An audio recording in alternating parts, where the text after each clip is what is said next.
Esta semana estuvo en la provincia de Corrientes Julio Piumato y hablaste con él, Cristina. Hablando con él, le preguntamos más o menos su opinión en relación a todo esto que se planteó. Digamos que el sector judicial, los trabajadores judiciales fueron uno de los blancos cuando Mauricio Macri anunció las reformas que el Estado necesita. Habló de los horarios, de las licencias y bueno, adelantaron como reacción a esto una medida de fuerza que va a tener lugar el próximo 15 de noviembre. Lo vemos.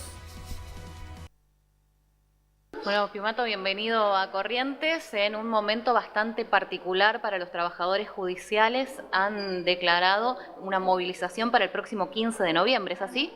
Sí, es un paro nacional a partir de las 10 de la mañana. El 16 de noviembre es el Día del Judicial. Y entonces hemos resuelto un paro a partir de las 10 de la mañana con actos en todo el país. En la Ciudad de Buenos Aires va a ser frente al Palacio de Justicia, en la Plaza Lavalle. Y bueno, en el resto del país cada delegación va a resolver dónde hace la medida.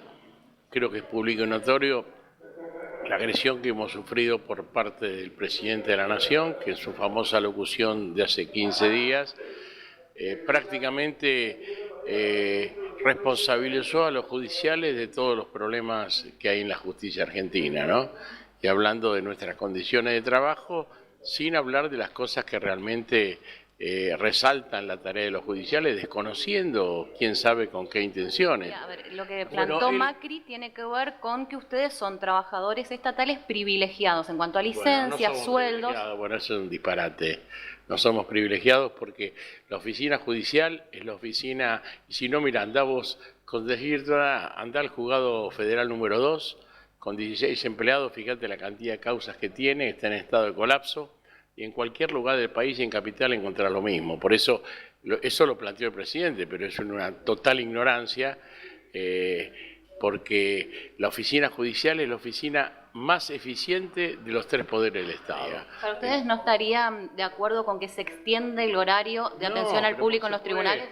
Sí, con el horario, pues vuelvo a decir, el gobierno cuando le conviene habla de productividad, cuando le conviene habla de horas. Midamos la productividad del trabajador judicial. El trabajo judicial con este régimen de trabajo, que muchas veces no es el horario de atención de 6 horas, pero muchas veces el horario se prolonga. Con esto dicho el presidente, a mí me llegan cosas, 8 de la noche estamos trabajando todavía de todos los lugares. Y esto vamos a hacer una gran campaña. Obviamente no vamos a entregar ningún derecho. La Argentina no se soluciona entregando los derechos y más mintiéndole a la gente. Y para usted, porque quien escucha del otro lado dice un juicio demora muchísimo, y si es tan productivo...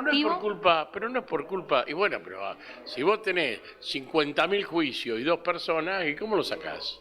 ¿Cómo lo sacás? Fíjate vos, que a vos tuviera que hacer 30 notas en 1 hora, ¿cómo lo haces? El problema es que hace falta personal judicial. Obviamente, no te estoy diciendo que las plantas de personal están absolutamente limitadas. Son las mismas prácticamente que hace 30 años. ¿Los jueces comparten lo que ustedes plantean? Los jueces, los magistrados, ¿están en el mismo lado que los trabajadores judiciales en esto? Nosotros están en el mismo lado. La Asociación de Magistrados está en el mismo lado del Colegio Público de Abogados de la capital federal, que nuclea a todos los abogados matriculados de la capital federal, y estamos nosotros. Es decir, toda la comunidad judicial de adentro de tribunales y los auxiliares de la justicia son contestes que plantear eso es un verdadero disparate. Hoy, así como estamos, con este régimen de trabajo, tenemos centenares de trabajadores judiciales que han muerto de infarto o están recuperándose de infartos, que tienen licencia psiquiátrica de largo tratamiento, que están quemados, ¿no? El famoso burnout, que están quemados, que tienen esas enfermedades rarísimas en la justicia que se producen por el estrés tremendo que vive el empleado judicial y que les acomoda el metabolismo. Por lo cual surgen esas enfermedades que los médicos dicen, esta hay una cada 500.000. Bueno, esas las tenemos en la justicia. Entonces, cuando la precariedad en salud por el régimen de trabajo que tenemos nos está destruyendo a los trabajadores judiciales, ¿le vamos a sumar más?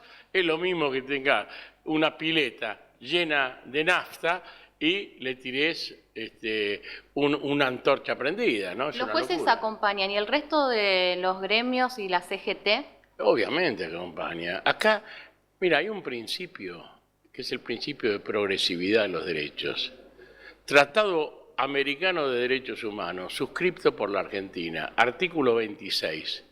Es una norma supranacional, porque nuestra Constitución, desde el 94, los tratados internacionales suscritos por la Argentina son tan supranacionales, son más importantes que las normas de la Constitución.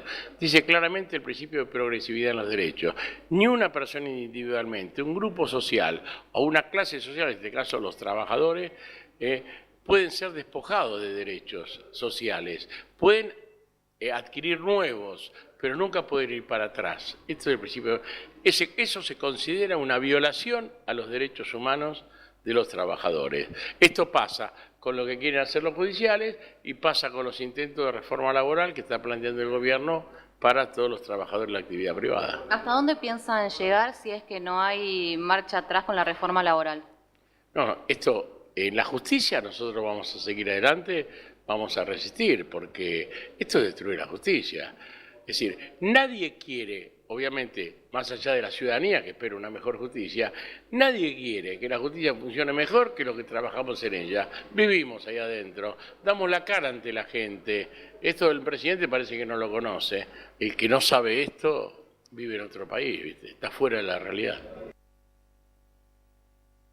Julio Piumato, en nota con Cristina. Y está el doctor César Sotelo, que es el fiscal general aquí en la provincia. Doctor, ¿cómo le va? Buenas noches. Buenas noches a la audiencia. Bueno, estuvo escuchando y viendo atentamente lo de Julio Piumato, ¿no? Y obviamente le vamos a preguntar de distintos temas, pero sí, en consecuencia un poco de esa nota anterior para que usted opine también sobre la cuestión. Un discurso estrictamente porteño, diría, ¿no? Porque creo que en la provincia de Corrientes justamente ocurre todo lo contrario.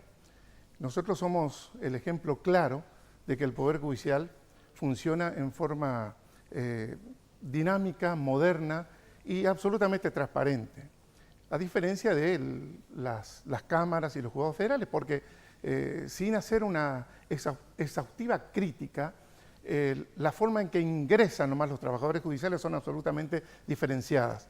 Aquí hay concursos muy difíciles, donde constan de nóminas en la web, donde los concursos tanto para funcionarios como para empleados son para todos, abiertos, pero controlados por el Poder Judicial. En el Juzgado Federal el ingreso es absolutamente discrecional, tanto para empleados como para funcionarios. Es decir, un juez puede decir, aquel quiero ser mi secretario y acá hay que rendir. Y se observa eso. La Es, justicia pero federal totalmente diferenciado. A mí me parece, perdóname, un aporte y seguimos acá. Sí. Me parece un discurso corporativo el de Piumato, oscurantista respecto de lo que verdaderamente pretende, porque está claro que cuando un trabajador va adquiriendo derechos no debería ir para atrás, pero hay que establecer que es un derecho y que es una prebenda obtenida por poder. A mí me da la sensación de que todas las generalizaciones son malas. Yo creo que también en el Poder Judicial de la provincia de Corrientes puede haber cosas malas, debe haber cosas malas. De hecho las hay. Y las hay, como en la justicia federal. Pero este aspecto que menciona el doctor Sotelo es un tema interesante, a punto tal que cuando... Fíjate que por ahí uno escucha algunos discursos gremiales que son generalizadores. Todo está bueno de este lado y todo está malo de aquel lado. Y si bien es cierto, también mucha gente se tienta para descalificar a todos los gremialistas, creo que también tenemos que ser prudentes. Pero, por ejemplo, ahora vamos a hablar de la violencia de género y hay un caso que yo creo que debería poner en guardia también a los gremios de la educación, porque un docente va a ser protagonista de un caso emblemático, el primer caso de grooming en la provincia de Corrientes, de un docente que sedujo a una alumna de su escuela, la violó y la mató.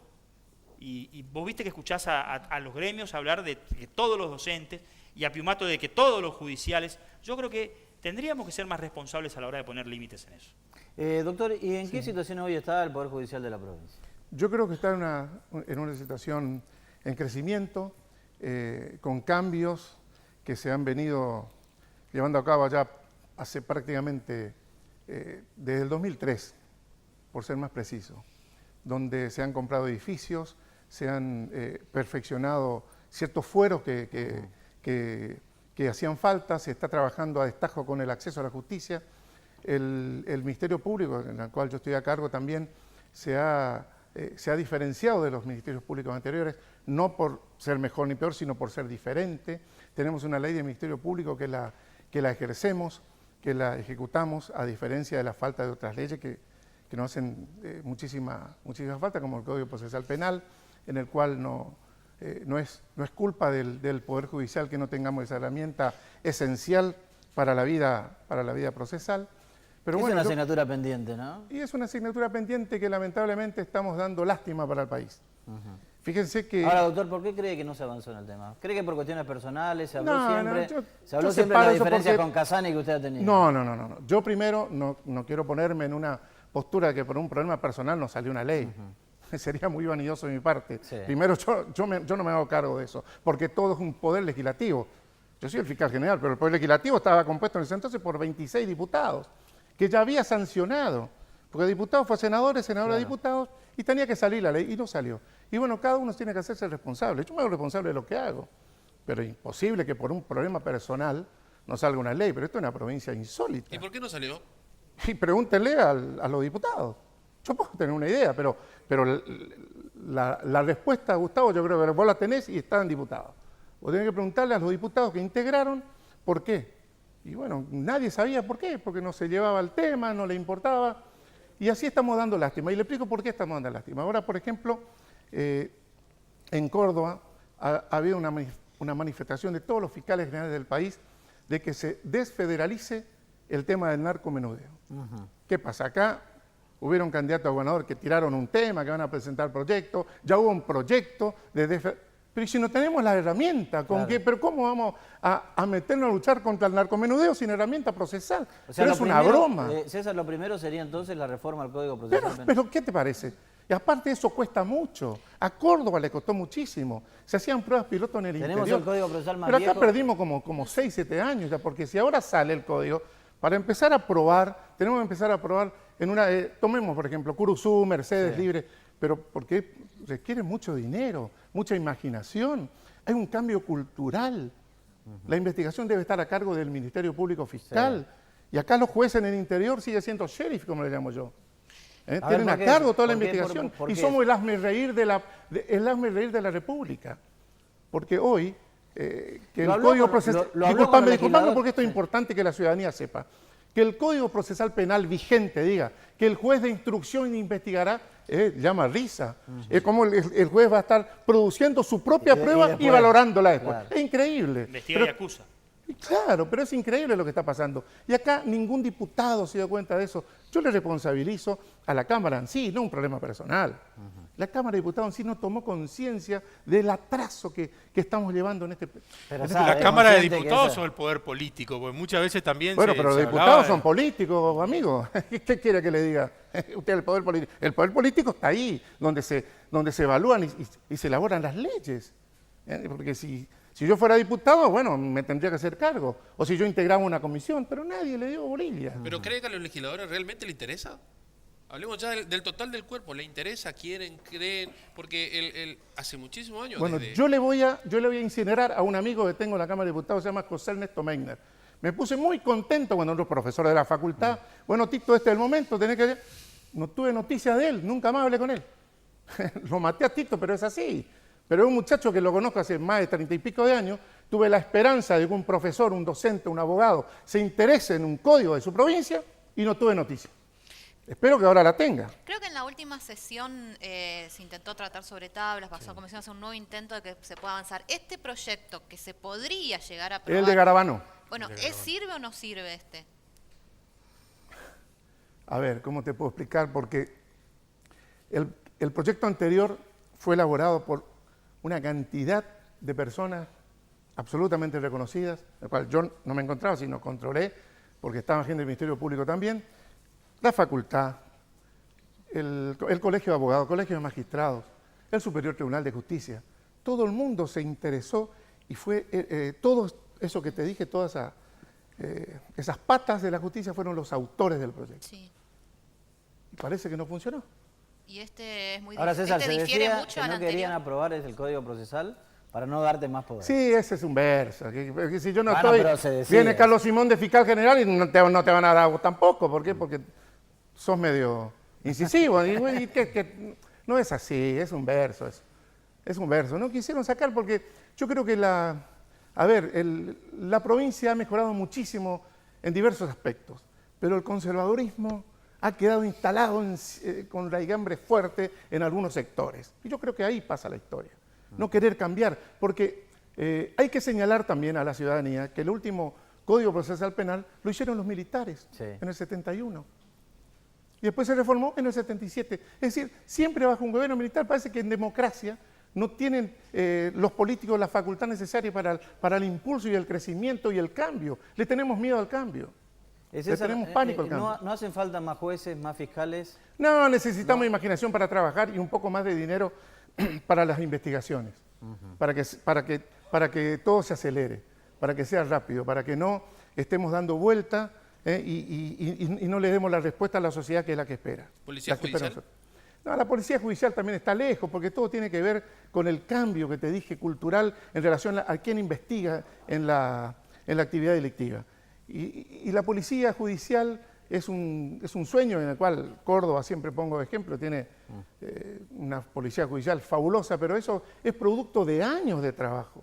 No es decir policía judicial. Mira, yo tiré una idea una vez, no quiero dar nombre, de policía judicial con el doctor Duarte, hizo un proyecto, se mandó un librito, el doctor Duarte, estuvimos trabajando. Cuando empezamos a ver qué policía podía venir a trabajar con nosotros, un lío se armó, porque es la cultura también. Todos los ejecutivos, todos los gobernadores, les entiendo, no quieren que toque a la policía, no quieren que eso se movilice. Desde cuando uno dice, no, va a ingresar al Poder Judicial con ciertos caracteres, dejan ahí todo, los proyectos se caen. Es decir, tienen mucho miedo al cambio, todos tienen miedo. Eso hay que inculcarlo. ¿Y el doctor César Sotelo no? No, que voy a tener miedo. ¿No? Estoy hace 41 años en la justicia. ¿Y Valdés? ¿Tiene miedo al cambio también? Entiendo que no, Gustavo es un hombre joven, yo creo que él fue ministro de gobierno, hemos hablado mucho, él trajo trajo mucha tecnología a la policía en su ¿Habló momento. con él para producir estos cambios ahora? Todavía ¿Sí, no, gestión? todavía no. ¿Lo va a hacer? Permiso, ¿cómo? No, Pero sí, por supuesto, yo soy un hombre de diálogo. Le iba a preguntar, doctor Sotelo, porque sé que es un tema de preocupación en muchos ámbitos de la justicia.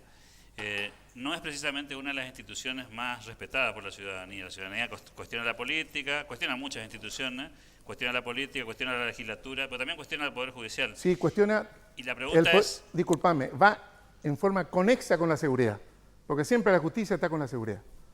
No vas aparte, son casos sobre todo acá en Corrientes, o hablan en general. No, yo digo que en general, porque en las encuestas aparece siempre esta cuestión de que la gente tiene estas quejas, ¿no? La justicia es lenta, tiene la mitad de los ojos vendados, la otra parte no. O sea, son percepciones de la sociedad que pueden ser reales o no, pero son percepciones de la sociedad. Sí. Y la pregunta es, si ustedes discuten estas cuestiones puertas adentro como para encaminar un tema que me parece que está instalado, no ahora, porque no es un tema nuevo, esto es un tema que tiene décadas, digamos. Sí, por supuesto, un tema de preocupación. Pero que no mejora, yo tengo mucho diálogo con los ministros del Superior Tribunal, con los jueces, con los fiscales, hacemos reuniones periódicas. Es de preocupación permanente el hecho de no darle una solución a la gente que más necesita, a la ciudadanía común, inclusive para aquellas personas. Nosotros estamos en deuda con relación al crecimiento global de la población de Corrientes y tenemos 2 defensores civiles nomás para una población de 500... Por eso le preguntaba, doctor, si hacían falta más jueces, más fiscales. Algunos funcionarios sí. Nosotros tenemos ya una ley que para Capital y para el interior porque insisto con algo lo de Alberto, doctor, no tiene que ver con la mora en el Poder Judicial, no hay, un juicio el de ahora. El caso Juani, empezó el hecho ocurrió en el 2012, la Carlos, sentencia llega yo te agregaría en el 2017. que lo tuyo puede ser cierto, pero primero tienen que estar las leyes, porque ¿para qué querés tanto fiscales y jueces si tenés una ley de la década del 70? Sí, totalmente. Es risueño, Carlos. ¿entendés? Por eso la pregunta era cuánto ha demorado, cuánto ha perjudicado en distintas causas el Código Procesal antiguo que tenemos. Muchísimo, porque es decir, estamos dándonos maña para que la gente entienda, con la ley del Ministerio Público. O sea, no lo toman como excusas, pero sí que es un decreto ley 21 que ahí, a raíz de eso, lo aprovechamos y lo ejercemos y lo aplicamos con relación a la investigación en sí misma. El domingo pasado estuvo aquí en Equipo de Noticias el presidente de la Cámara Federal de Apelaciones, ¿no? Y habló y le preguntábamos por esta situación que se da de la relación entre el Poder Judicial y el Poder Político y por qué da la sensación que recién el Poder Judicial avanza sobre el Poder Político cuando ya no tiene poder, a raíz de todo lo que pasa en la justicia federal y las últimas Sí, con el estaciones. kirchnerismo, ¿no? Y él decía que mientras que el Poder Político, o sea, quien designe, quien juzga a los jueces, siempre el juez tiene el riesgo a estar destituido si avanza contra algún funcionario. ¿Usted comparte esta opinión? Es una opinión de él. Yo no me di nunca costos ni beneficios. Yo hice lo que me parecía, me equivoqué, me habré equivocado muchas veces, pero nunca me di costos con respecto a nadie, sino a la función en sí misma. Yo creo que, bueno, acá hemos tenido una cantidad de ejemplos. Acá venían diputados nacionales y se encargaban de visar los juicios. Es decir, un pressing tenía. Yo creo que la gente, sobre todo en la parte federal, tenía un pressing impresionante. Yo nunca sentí presión, esa es la verdad, y no lo digo de soberbio, sino que realmente eso es lo que trato de inculcarle a los chicos, los que están trabajando en el Ministerio Público, en la defensa, en los juzgados, que tengan temple, porque es una labor loable la del funcionario judicial, el empleado judicial y el magistrado. Así que es una opinión de Luis. No sé, él habrá tenido alguna cantidad de situaciones. Doctor, en la nota que le hice el año pasado le hice una pregunta y hoy se la vuelvo a reiterar. ¿Se siente el hombre hoy más fuerte del Poder Judicial de la provincia? No, porque el Poder Judicial es uno solo, que está integrado por una cantidad de hombres, con defectos y con virtudes, y mujeres también, por supuesto, no nos olvidemos porque, sí. Bueno, justamente con Martín estamos hablando el otro que día. lo habíamos invitado también para hablar del tema género, pero es tan apasionante la reforma judicial que nos llegó. Ah, es apasionante. Sí, seguro. Y, seguro. no, para nada, Carlos. Yo me siento un tipo de experiencia, de trayectoria que trato de volcar lo que he aprendido con todo lo que me rodea, nada más. ¿Recibió alguna vez algún llamado así presionado para presionar? No, llamado recibí siempre, pues me encanta hablar. Pero una cosa que me sienta presionado. Yo no me sentí ¿Y presionado. alguna vez le digo, pará, a alguien, ¿Eh? no? ¿Alguna vez de ese llamado, hasta acá llegamos? No, yo soy de conversar porque órdenes no recibo. Converso mucho, sí, seguro. Hablamos, Martín, porque nos queda un minuto del caso de violencia. Sí, de el caso género. Tamara Salazar es un caso emblemático. Yo le quería preguntar de esto al doctor Sotelo, pero de manera muy corta le pido una respuesta porque el tema es muy doloroso y escandaloso, ¿no? La forma en que un docente se metió en una red social, Sí. sedujo a una chica, aparentemente la violó y la mató. El juicio comienza el Lo 4 de único que diciembre. puedo llegar a decir Sí. es que es un tema grave, un tema emblemático, es un leading case para Corrientes, en el cual hasta ahí llego porque seguramente... ¿Pero como lo va a seguir de cerca? Y como van a apelar, seguramente van a ir en casación, lo voy a tener que ver como fiscal del Superior Tribunal La situación también. le preocupa y está No, con todo todos me los preocupa, ojos pero atentos. por El supuesto. 4 de diciembre empieza el juicio, El 4 ¿no? arranca el juicio oral y público. Una cosita más. Dale. En el último mes, en las últimas 3 semanas, el Superior Tribunal de Justicia ratificó 4 condenas por violencia de género en la provincia de Corrientes. Sí, exactamente. Y es un tema que va a seguir preocupando porque desde el 2012, diciembre del 2012, cuando se reforma el Código Penal, Sí. ahí comenzó otra historia en la Argentina, ¿no? Así que... Bueno.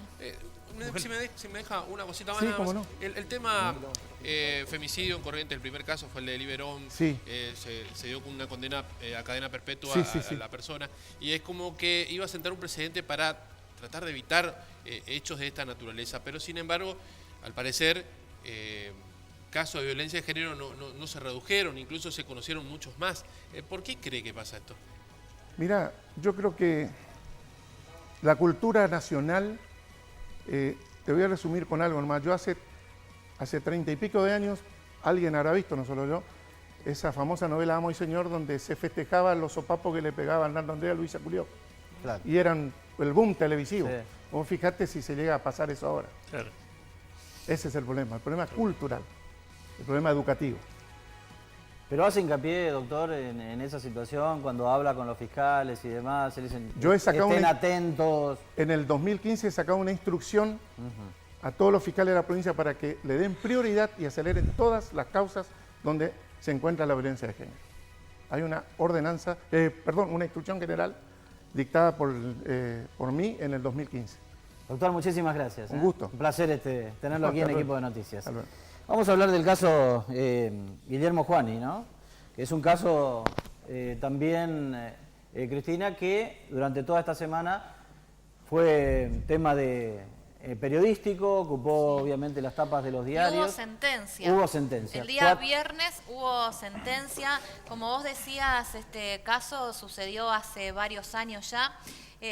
Tenemos más o menos la crónica de lo que fue el hecho de la muerte de Guillermo Juani en ocasión de ser atropellado por Rafael Bofill. Y vamos a compartir, si lo tiene listo allí la dirección, a este informe para acordarnos de qué estábamos hablando y después sí entrar en el juicio, si la familia está conforme o no con esta sentencia de 4 años de prisión para Rafael Bofill. Compartimos entonces la crónica de lo que pasó con Guillermo Juani. Pronto amanecería. Guillermo Juani culminó con las labores como mozo en el local gastronómico del casino. Se despidió de sus compañeros, se subió a su moto y emprendió el camino a casa. Ese viernes 21 de septiembre de 2012 parecía un día más para este trabajador de 44 años, pero no lo fue. Al llegar a la esquina de Ciudad de Arequipa y Santa Cruz del barrio Santa María, fue atropellado por un automóvil que venía a gran velocidad. Por la violencia del impacto, la moto fue levantada sobre el capot del auto, se estrelló contra el parabrisas y el techo y fue arrojada a unos 50 metros. Juani quedó malherido y fue llevado al hospital escuela, pero los médicos poco pudieron hacer para salvar su vida. Quien iba al mando del automóvil era Rafael Bofill, hijo del famoso músico correntino y senador provincial.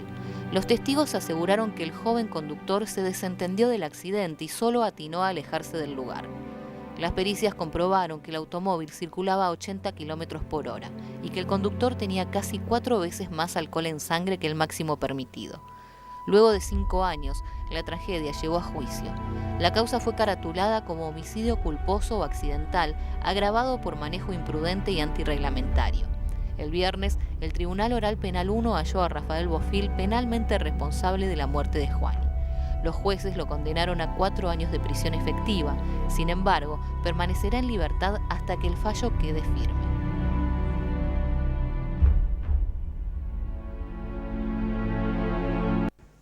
El informe, la crónica de todo lo que ha pasado durante estos años, lo que ha pasado durante esta semana aquí en los tribunales capitalinos. Mariela Gallardo es la viuda de Guillermo Juani, está el doctor Guillermo Escalante aquí, que es el abogado querellante en la causa. Mariela, buenas noches, ¿cómo le va? Buenas noches a toda la audiencia. ¿Conforme con la pena impuesta o el tema todavía no termina de cerrar para usted? La verdad, no termina de cerrar. Como dije al principio, esto para mí tiene sabor a poco. O sea, tardó más en llegar al juicio, 5 años, que la condena, 4 años. Me parece demasiado poco para todo lo que se comprobó de Rafael Bofill. Muy poco. Justamente por eso también cuando dieron el fallo rompí el llanto. ¿Y qué sensaciones tiene ahora, no? Algunos días pasados de la sentencia, ¿qué es lo que siente hoy en estos momentos? Y bueno, no, que estoy esperanzada, quiero creer en la justicia, quiero ver la luz de la justicia para mis hijos, para mi familia, para el mismo Guillermo, porque acá no solamente se llevaron la vida de ese papá, de ese jefe de familia. Rafael Bofill destruyó toda una familia y mis hijos quedaron de por vida sin padre.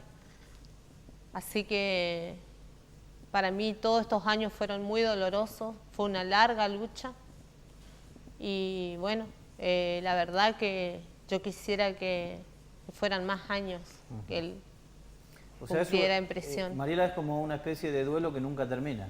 Exactamente, un duelo que nunca termina. ¿Tuvo miedo que no llegue el juicio o que no llegue la sentencia? Sí, tuve miedo. Tuve miedo de muchas cosas porque me encontré muy sola. Sentía que cajoneaban, que esto no iba a llegar a un juicio por ser justamente él el hijo de un reconocido músico acá, un ídolo acá en Corrientes y encima teniendo bancas legislativa, tanto el padre como la esposa. ¿Y ahora tiene miedo que la sentencia no quede firme? No, yo creo que la sentencia tiene que quedar firme. Yo estoy esperanzada que va a alumbrar la justicia. Yo tengo fe y esperanza de que sí, de que va a quedar firme la sentencia y que él va a ir preso. Doctor Guillermo Escalante, buenas noches. ¿Qué tal? Buenas noches. ¿Va a apelar la decisión del tribunal o no?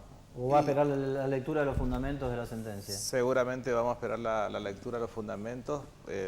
Que el día 21 a las 12:45 horas se van a leer los fundamentos en el tribunal oral. Es decir, que por ahora no tienen una decisión tomada si va a apelar o no. No, la decisión siempre fue llegar hasta la última instancia. Nosotros hemos hecho un trabajo en la cual hemos afirmado ante el tribunal que nosotros entendíamos que era otra la calificación. El tribunal entendió que era... Si ustedes tienen el homicidio simple, ¿no? El dolo eventual. Exactamente, con dolo eventual. Bueno, pero el tribunal entendió que no fue así, simplemente encontró el mismo requerimiento, o sea, el delito por el cual fue llevado a debate este hombre. Y bueno, nosotros estamos a la expectativa de cuáles son los fundamentos y en base a eso haremos la apelación. Doctor, esto se potencia y también con mucho respeto planteo esto, escuchando con mucha preocupación y dolor a la señora Gallardo, pero le pregunto desde su conocimiento jurídico, ¿el problema cuál es? Que sea, en este caso, un famoso o el hijo de un famoso vinculado a un episodio tan increíble, cuando uno comienza a conocer detalles, es francamente inhumano lo que se conoce, o el sistema que permite que Rafael Bofill o Juan Pérez haga esto y reciba una pena mínima, porque la verdad es que 4 años de cárcel para una persona que no comprendió a la hora de subirse a un vehículo que está manejando un arma y quita una vida, suena poco, la gente no entiende esto, la gente cree que lo que recién conversábamos con el doctor Sotelo, voy a ser un poquito vulgar, que la justicia es una joda, que se pueden llevar una vida y frustrar a una familia y recibir una pena mínima. De hecho, si no me equivoco en la sentencia, este muchacho pasa un tiempo y podría volver a manejar, ¿o no es así? Tiene una inhabilitación de 8 años, si mal no recuerdo.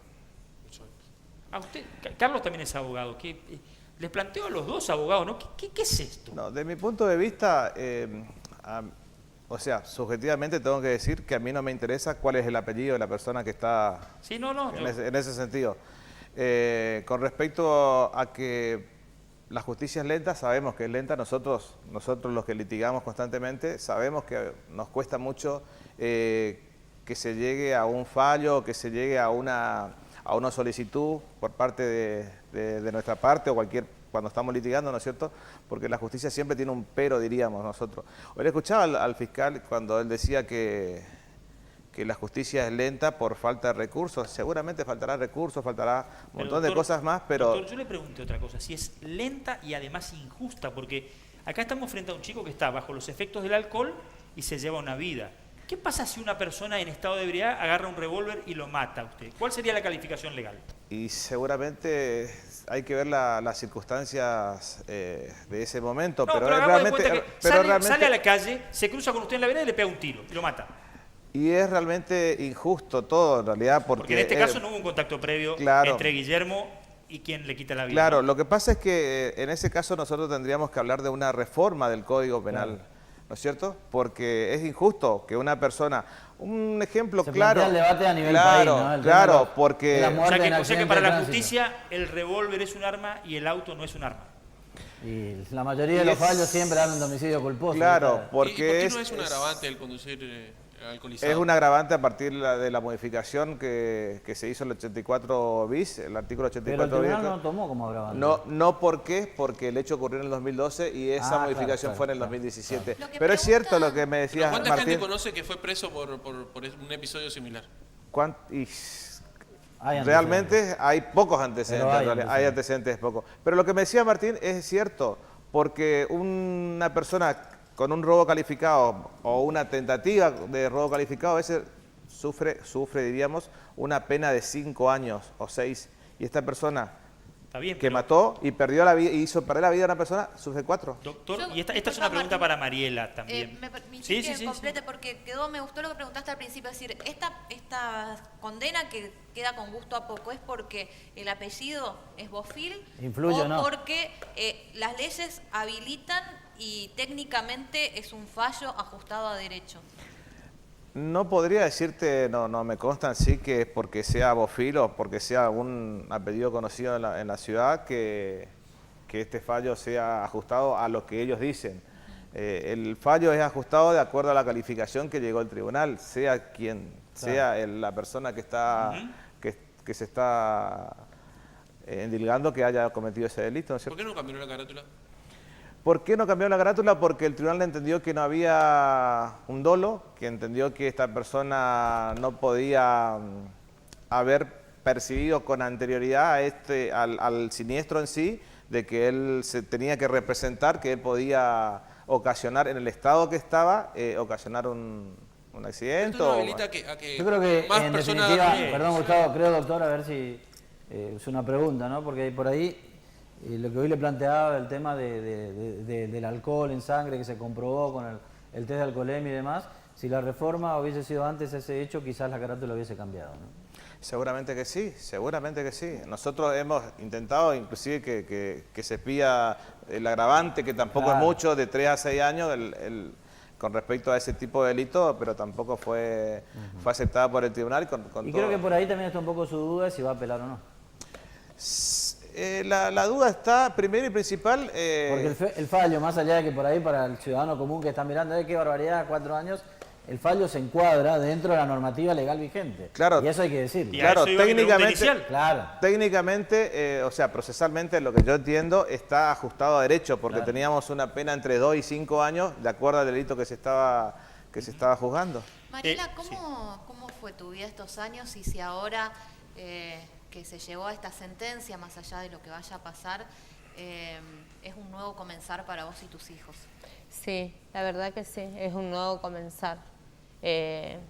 Yo no puedo decir que estoy satisfecha, pero sí que tengo un gran alivio porque que él haya tenido el juicio y que, bueno, que lo hayan condenado a 4 años de prisión efectiva, para mí también, más allá de que quisiera que fueran más años, sí, es un alivio para mí. ¿Le llamó la Y atención lo que que le era- quería decir, hubo una pregunta que dijo el señor, que si había precedente, hay precedente, Formosa, el caso de Formosa, del que mató 2 personas, a Darío Velázquez y a Vivi Sanabria, a él lo condenaron, también era un conductor alcoholizado, casi similar, que venía a alta Mariela, velocidad. una pregunta que tiene que ver un poco con estos años, como te Sí. planteaba Cristina, un poco para ir cerrando.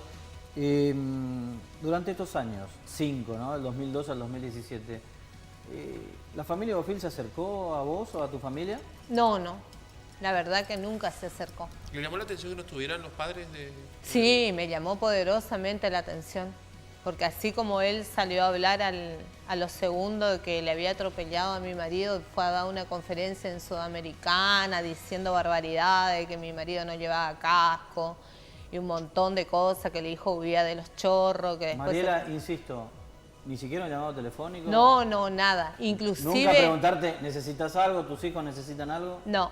Inclusive lo que más me dolió a nivel humano, estoy hablando, que él Rafael Bofill en ningún momento se dio vuelta y nos miró a la cara y nos pidió disculpas. Inclusive él se cruzó conmigo en un momento cuando estábamos a solas, cuando yo me iba a lo sanitario y en ningún momento atinó a mirarme, mucho menos a pedirme disculpas. Eso fue también algo fuerte para mí. Mariela, muchísimas gracias. No, por Gracias favor. por estar Gracias aquí. a ustedes. Gracias a ustedes. Vamos a la pausa, ya venimos con la última parte de esta noche aquí en Equipo de Noticias.